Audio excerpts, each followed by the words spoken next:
Sackett Hall is home to what are easily the scariest ghost stories at Oregon State University. Sackett Hall was named in honor of Beatrice Walton Sackett, a member of the Oregon State Board of Higher Education and Oregon State alumni. She was a member of a pioneer Oregon family. Her father, James Walton, had come to Oregon in the 1850s and was the draftsman for the original platting of the city of Roseburg. Beatrice Walton Sackett had a satisfying career before it became popular for women to have well-rounded lives, balancing a family and professional life. She was the only woman on the Board of Higher Education through the austere 1930s and war years and into the post-war boom. Much of the time, she was the board's vice president. She had a hand in planning a residence hall of unique and graceful design to house 285 women at Jefferson Way and 30th Street. As it neared completion, she died of cancer in Coos Bay on May 19, 1947, at the age of 49. The board named the building Beatrice Walton Sackett Hall in her memory. Sackett Hall was finished in 1948 and opened in 1950 as a women's dormitory. It was built to help alleviate a severe student housing shortage on campus due to the post-World War II enrollment surge. Sackett Hall was divided into 4 quadrants with 2 wings per quadrant.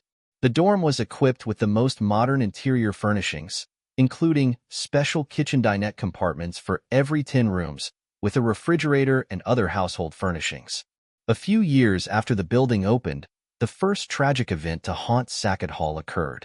In the 1950s, a student named Brandy was reportedly killed in her dorm room in Sackett Hall by a drunk young man. Legend has it that her spirit, primarily in the form of lights, still haunts the halls of the B Wing and Room 121, the room in which she lived. Several students have seen Brandy as the shadow of a little girl kneeling by their bed or in the doorway, while others have seen her take the form of a swirling cloud, throwing things and setting fires. Some have heard someone knocking on their door in the middle of the night when no one was there. One student said that once, when her roommate was gone, she woke up about 3 a.m. and saw that not only the motion sensor lights were on in the closets, but a silhouette of a man was in the doorway of the sleeping porch facing her. Her first instinct was that someone had broken into her room. She said that the room was really cold, even though the heating was on and all windows were closed. She said that after about 1 minute, the shadow stepped into the main room. She mustered up the courage to go investigate, grabbing a heavy flashlight in case she needed to defend herself from the intruder, but no one was there and her door was still locked. She would have brushed it aside as a hallucination, but the motion sensor lights were on even though no one had walked past them for hours. Others have heard a dripping water noise and never found out where it was coming from. They say the noise was most prominent at night. Another time, all the sink faucets in the bathroom turned on right after a student and her friends had left the bathroom, and no one else had left their room and gone into the bathroom.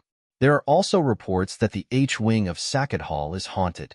A resident assistant reported that she would hear things being moved around her room and find them out of place. Lights would turn on and off, and she and her roommate would hear weird noises in the middle of the night. One student's clock suddenly flew off the wall for no apparent reason. The other side of the wall that the clock was hanging from was an unoccupied room. Another student reported a similar incident. She said that a ceramic mask she had hanging on the wall flew off the wall and smashed on the other side of the room. There was also an incident of when a door opened on its own. A student said she was in her friend's room on a weekend, and the dorms were pretty empty. Her dorm room was at the very end of the hall. They both knew with absolute certainty that the door to the room was locked. But as they were sitting there, they heard the door unlatch and swing open. They got up and looked in the hallway, which took no more than 4 seconds to do, and saw that no one was there. They hadn't heard any footsteps or any doors closing. Every door in the hallway was closed. The second tragic event that haunts Sackett Hall occurred on May 6, 1974. Ted Bundy, the notorious serial killer, abducted Oregon State University student Kathy Parks outside the Memorial Union, where she was on her way to get a hot fudge sundae around 11 p.m. She had gone straight from her dorm room at Sackett Hall to the Memorial Union, which was only 350 yards away. According to urban legend, Kathy Parks was killed in the basement of Sackett Hall, and her body was hidden somewhere in the underground tunnels beneath the university. Even though the story that he murdered her in the basement is not true and has been debunked, some say that her spirit still haunts Sackett Hall, particularly the basement. One student said that when she lived in Sackett Hall, people used to talk about the ghosts in the catacombs. She said it was creepy down there.